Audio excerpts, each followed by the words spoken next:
Setelah dilakukan pencarian selama lebih dari 12 jam, korban banjir di Denpasar, Bali yang sempat dinyatakan hilang berhasil ditemukan.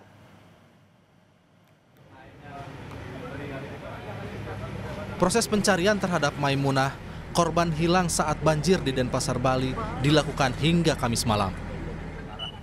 Pencarian dilakukan dengan cara membongkar sisa bangunan ruko yang sebelumnya roboh akibat tersapu arus banjir.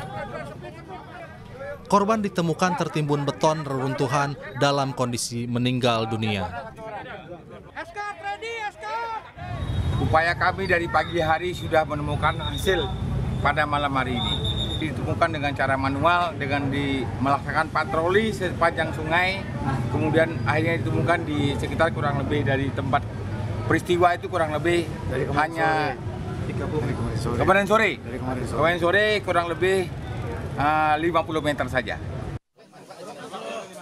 Sebelumnya, seorang pedagang di Pasar Batu Bulan yang hanyut terseret arus banjir di Kabupaten Gianyar juga ditemukan dalam kondisi meninggal di rumpun bambu tepi sungai. Korban ditemukan dalam kondisi meninggal dunia dengan jarak 500 meter dari titik dilaporkan hilang. Proses pencarian dilakukan di 4 titik. Korban dilaporkan hilang terseret banjir ketika melintas di Jalan Raya Pasekan, Batu Bulan, Gianyar pada Rabu pagi. Menteri Lingkungan Hidup dan Kehutanan Hanif Faisal Nurofik menyoroti sejumlah alih fungsi lahan dan sampah yang diduga jadi penyebab banjir besar di Bali. Hanif menyebut telah mengingatkan Gubernur Bali Iwayan Koster agar menjaga kelestarian bentang alam dan tidak gegabah mengizinkan pembangunan baru. Selain itu, apakah landscape-nya juga terganggu? Minggu kemarin Pak Gubernur ada datang ke kantor, saya sudah ingatkan bahwa agar mempertahankan keberadaan lereng dan sawah-sawah. Tragedi banjir di Bali ini menjadi pengingat pentingnya pengelolaan lingkungan yang lebih baik agar bencana serupa tak terulang di masa depan. Tim Liputan Kompas TV.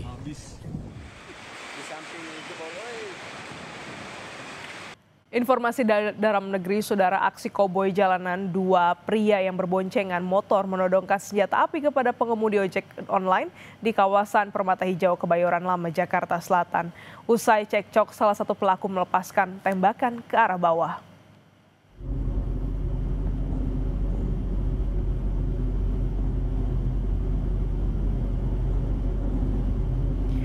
Dalam video yang ramai di media sosial, terlihat dua pria yang berboncengan ini berhenti di tepi jalan dan terlibat cekcok dengan dua driver ojek online.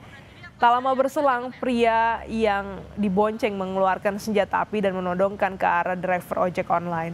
Usai menodongkan, pria ini bahkan sempat menembakkan senjata api ke arah bawah hingga mengundang perhatian warga sekitar. Hingga saat ini belum ada keterangan resmi dari polisi terkait peristiwa ini.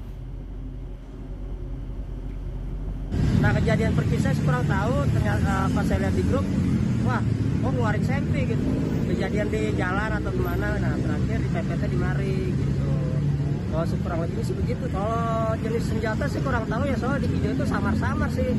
Intinya dia ngeluarin sempi, sempinya ya nggak begitu gede sih. Saudara, diduga tak terima ditilang, seorang sopir truk mengamuk dan melempar botol serta memaki Polantas di Jalan Soekarno-Hatta. Saya ini bukan maling, saya ini bukan maling, saya ini kerja. Tahu nggak, saya bilangin kamu. Mana sini, mana? Sopir truk ini marah ketika polisi hendak menilangnya pada Rabu siang 10 Agustus 2025 di Jalan Soekarno-Hatta. Sopir truk tersebut marah lantaran tak terima akan ditilang karena tak menggunakan sabuk pengaman saat berkendara. Melihat kondisi jalanan yang macet, polisi pun akhirnya tak jadi memberikan sanksi tilang.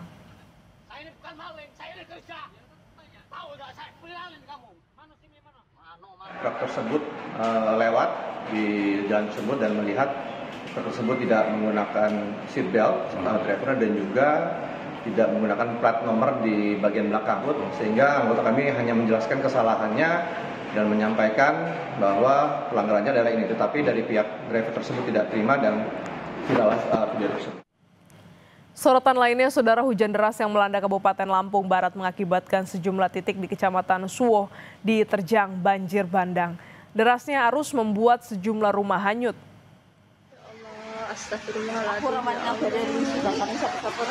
Rumah hanyut karena banjir bandang ini melanda pemangku Gunung Sari, Kecamatan Suwo, Lampung Barat pada Rabu sore. Sebanyak 5 rumah warga hanyut terbawa arus banjir bandang.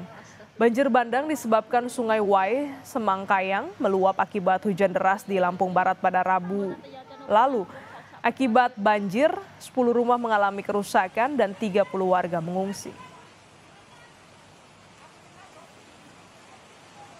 Musibah banjir bandang juga menerjang sejumlah desa di Kecamatan Mauponggo dan Kecamatan Bowawai, Kabupaten Nagekeo di Nusa Tenggara Timur. 5 orang meninggal dunia dan 3 orang dilaporkan hilang.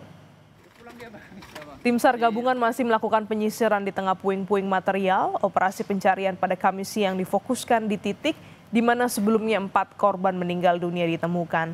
BNPB mencatat korban meninggal dunia akibat banjir bandang di Ngagekeo mencapai 5 orang, 3 orang dilaporkan hilang dan 3 orang terluka. Dampak dari banjir tersebut yang merobohkan beberapa rumah dan juga korban. Dan sampai saat ini pencarian di hari ketiga ini kita akan maksimalkan. Pertama akan menerbangkan drone, setelah kita menerbangkan drone, baru tim akan melaksanakan pencarian sesuai dengan rencana baik itu area pertama maupun area kedua. Sebelumnya, saudara, hujan deras yang mengguyur Kabupaten Ngagekeo, Kupang, Nusa Tenggara Timur, Senin 8 September mengakibatkan bencana banjir bandang menerjang sejumlah desa. BPBD mencatat ada 20 desa terdampak banjir bandang dan longsor di 3 kecamatan, yakni Mauponggo, Bowawai, dan Nangaroro. Tak hanya menelan korban jiwa, banjir bandang juga mengakibatkan kerusakan.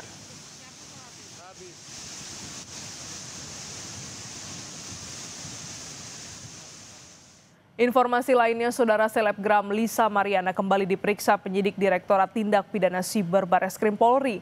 Lisa menjalani pemeriksaan kasus pencemaran nama baik ex-Gubernur Jawa Barat Ridwan Kamil. Pemeriksaan ini merupakan agenda penjadwalan ulang terhadap Lisa Mariana yang sempat 2 kali batal diperiksa. Pemeriksaan ini menjadi kesempatan bagi Lisa untuk menjelaskan permasalahan yang dilaporkan ex-Gubernur Jawa Barat Ridwan Kamil.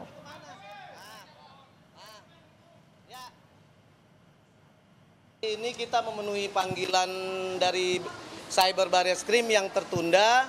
Kemarin karena Lisa berhalangan sakit, ya sekarang puji Tuhan udah bisa hadir dalam keadaan sehat walafiat untuk memberi keterangan permasalahan laporan dari Pak RK pencemaran nama baik. Jadi ya nanti akan kita update lagi apa cerita yang di atas dan keterangan apa yang diberikan oleh klien kami Lisa Mariana. Sementara itu, Lisa Mariana berencana mengajukan permohonan tes DNA pembanding ke Bareskrim Polri. Lisa meminta tes DNA antara dirinya, anaknya, dan mantan Gubernur Jawa Barat Ridwan Kamil dilakukan di rumah sakit yang berada di Singapura. Lisa menyatakan keberatan pada hasil tes DNA Bareskrim dan akan mengajukan tes pembanding. Ya, saya tidak mengerti. Pokoknya apa Bang tadi ada beberapa persen yang ada kemiripan. Ada kemiripan. Iya. Kuasa hukum saya yang jawab. Saya nggak bisa berkata-kata karena sedih banget gitu. Apa buat sedih apa? Iya karena itu ada beberapa persen kemiripan. Makanya kita mengajukan second opinion. Pihak Ridwan Kamil menegaskan mereka menolak permintaan tes DNA ulang yang diajukan Lisa Mariana di Rumah Sakit Mount Elizabeth, Singapura. Kuasa hukum Ridwan Kamil, Muslim Jaya Butar-Butar, menilai hasil tes DNA yang dikeluarkan Pusat Laboratorium Kedokteran dan Kesehatan Polri sah secara hukum dan tidak perlu diulang. Muslim meminta Lisa Mariana berhenti membuat sensasi dan fokus mengikuti proses hukum yang sedang berjalan di Bareskrim Polri. Menolak secara tegas permintaan tes DNA ulang tersebut karena di dalam hukum tidak dikenal yang namanya ada tes DNA ulang terkait dengan proses untuk penyidikan dalam rangka untuk penegakan hukum. Kecuali untuk suatu penyakit, silakan. Saya menyarankan pihak Lisa Mariana untuk menghormati hasil yang telah dikeluarkan oleh pihak Bareskrim. Setelah 11 tahun buron, polisi menetapkan anggota DPRD Wakatobi dari Hanura, Litau jadi tersangka kasus pembunuhan seorang remaja berusia 17 tahun. Penetapan tersangka anggota DPRD Wakatobi di kasus pembunuhan yang terjadi pada 2014 silam dilakukan pada akhir Agustus 2025. Usai jadi tersangka, polisi telah melakukan pemanggilan pertama, namun tersangka tak bisa hadir. Kini pemanggilan kedua telah dilayangkan untuk pemeriksaan pekan depan. Ke Polda dan untuk saat ini betul sudah ditetapkan sebagai tersangka, kemudian juga surat pemanggilan yang pertama sudah, namun yang bersangkutan atas panggilan yang pertama belum bisa memenuhi, dan penyidik membuat kembali dan mengirimkan surat panggilan kedua untuk Lalita alias Litau diketahui merupakan anggota DPRD Wakatobi di Komisi 3 untuk periode 2024 hingga 2029. Saat itu Litau maju menjadi calon legislatif lewat Partai Hanura. Namun ternyata Litau memiliki catatan kriminal. Tahun 2014, Litau dan dua saudaranya membunuh seorang anak di bawah umur di acara hiburan di Kecamatan Wangi-Wangi, Sulawesi Tenggara. Tahun 2015, dua saudaranya telah divonis penjara. Namun Litau kabur dan masuk daftar pencarian orang hingga akhirnya 10 tahun kemudian Litau muncul dan maju menjadi anggota DPRD.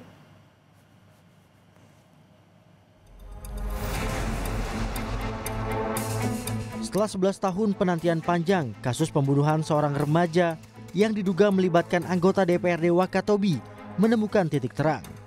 Kasus yang terjadi pada 25 Oktober 2014 menjadikan anggota DPRD Wakatobi dari Partai Hanura Litau sebagai tersangka. Penetapan tersangka oleh Polda Sulawesi Tenggara dikeluarkan pada akhir Agustus 2025. Padahal dua pelaku lain telah divonis 4 tahun 6 bulan penjara pada tahun 2015. Penetapan tersangka Litau menjadi kabar baik bagi keluarga korban yang mencari keadilan. Pasalnya, Litau yang sudah menjadi DPO selama 11 tahun bisa melenggang menjadi anggota dewan tanpa tersentuh hukum. Terima kasih kepada tindakan Polda setelah ada informasi ini bahwa tersangka ini sudah di DPO ini sudah ditersangkakan, dan harapan saya agar diberikan hukuman yang setimpal dan sesuai dengan hukum yang berlaku. Setelah penetapan tersangka Litau, kuasa hukum korban Sofyan Ode meminta polisi segera menangkap Litau untuk mempertanggungjawabkan perbuatannya. Saat ini kita sedang menunggu proses hukum selanjutnya dan semoga proses hukum ini bisa berjalan secepat mungkin, dan harapan dari keluarga korban bahwa si terduga pelaku yang saat ini sudah tersangka segera ditangkap dan segera menjalani proses hukum. Setelah ditetapkan sebagai tersangka, kini polisi telah 2 kali memanggil Litau untuk menjalani pemeriksaan. Tim Liputan Kompas TV. Musisi senior Faris RM dijatuhi vonis 10 bulan penjara atas kasus penyalahgunaan narkoba di Pengadilan Negeri Jakarta Selatan. Ini merupakan kasus keempat penyalahgunaan narkoba Faris RM. Dalam putusan hukuman yang dibacakan majelis hakim, Faris divonis 10 bulan penjara atas kasus penyalahgunaan narkotika untuk keempat kalinya. Vonis ini lebih ringan dari tuntutan jaksa yang sebelumnya menuntut 6 tahun penjara dan denda 800 juta rupiah, subsidiar 3 bulan kurungan. Mendengar putusan vonis 10 bulan penjara, Faris RM pun mengucapkan rasa syukur. Meskipun ini sudah keempat kalinya ia terjerat perkara yang sama. Putusannya itu oleh majelis sudah dibacakan, yaitu diputus Faris RM di penjara selama 10 bulan. Ketika beliau ditahan, sudah ditahan selama 7 bulan. Artinya tinggal waktu 3 bulan lagi di mana kita sudah bisa mengajukan posisi bebas bersyarat.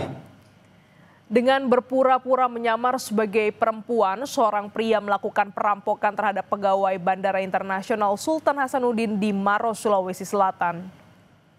Kecelakaan bandara, kecelakaan berkelahi ini. Upaya perampokan bermula saat korban hendak ke kantornya memberi tumpangan kepada pelaku yang berpakaian perempuan. Tanpa ada rasa curiga dan setiba di tol gate bandara, pelaku sempat berupaya mengambil HP korban, mencekik serta mengambil alih mobil korban. Korban pun berteriak dan segera keluar dari mobilnya. Pelaku yang panik langsung mengebut membawa mobil, kemudian menabrak pohon dan segera ditangkap petugas bandara. Saat ini pelaku sudah dibawa ke Mapolsek Bandara Sultan Hasanuddin untuk menjalani pemeriksaan. Mengambil handphone, selanjutnya si pelaku ambil kendali mobil, kemudian menerobos palang tolgate bandara. Penemuan kerangka manusia di batang pohon aren di Kabupaten Serdang Bedagai, Sumatera Utara bikin geger. Seorang warga sekitar mengaku salah satu anggota keluarganya ada yang hilang sejak 2 tahun lalu. Warga yang mengaku kehilangan anggota keluarganya tinggal di dekat lokasi penemuan kerangka manusia.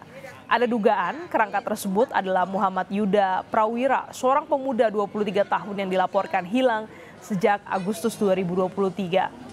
Kecurigaan semakin kuat karena pakaian dan gelang yang ditemukan bersama kerangka tersebut mirip dengan milik Yuda. Kata adik saya, adik korban ini, yang laki-laki, itu katanya barang dia. Apa aja itu, Kak? Itu kayak gelang sama celana, Bang. Kalau handphonenya? Handphone itu ada kawannya juga bilang katanya itu handphone dia. Itu ada ngasih kabar atau apa? Nggak ada, Bang. Sama sekali nggak ada. Kami nyari ke sana kemari, nanya kawan, nanya yang biasa ngajak dia kerja, pun nggak tahu juga, Bang, di mana dia. Untuk memastikan identitas kerangka manusia, polisi kembali melakukan olah TKP di Desa Pematang Ganjang, Kecamatan Seirampa, Kabupaten Serdang Bedagai, Sumatera Utara. Polisi membawa batang pohon aren ke Mapolsek Seirampa untuk mencari bukti lain. Sementara tulang belulang yang ditemukan telah dibawa ke Puslap 4 Polda Sumut untuk dilakukan uji forensik. Kerangkanya sudah kita bawa ke Lapor, ya, forensik di Polda Sumut untuk dilakukan uji forensik, dan saat ini kita akan melengkapi sampel dari warga yang diduga adalah keluarganya yang kemudian akan dicocokkan dengan kerangka yang ditemukan di tempat ini. Tim SAR gabungan berhasil menemukan dan mengevakuasi seluruh korban jatuhnya helikopter PKIWS yang jatuh di tebing distrik Jila, Mimika, Papua Tengah. Keempat korban meninggal dunia. 4 jenazah korban dievakuasi dari tebing lokasi penemuan ke distrik Jila. Selanjutnya jenazah akan dibawa ke kota Timika menggunakan helikopter dengan waktu tempuh selama 40 menit. Identitas keempat korban yakni pilot atas nama Eko Puja Sudirman selaku helikopter landing officer, serta Anto dan Zulkifli yang merupakan penumpang heli. Helikopter sebelumnya dilaporkan hilang kontak pada Rabu dalam penerbangan dengan rute Ilaga, Kabupaten Puncak menuju Timika, Kabupaten Mimika. Helikopter tersebut kemudian ditemukan jatuh di tebing distrik Jila, Kabupaten Mimika. Tadi jam 11.21, 2 korban lagi sudah ditemukan dan sudah dievakuasi. Untuk kondisi korbannya dalam keadaan meninggal dunia, dan untuk kondisinya dipastikan meninggal dunia. Berarti untuk korban, keempat korbannya sudah berada di Jila? Keempat korbannya sudah dievakuasi ke Jila. Update saat ini tim masih di lokasi heli, kemudian untuk korbannya sudah ada di Jila semuanya.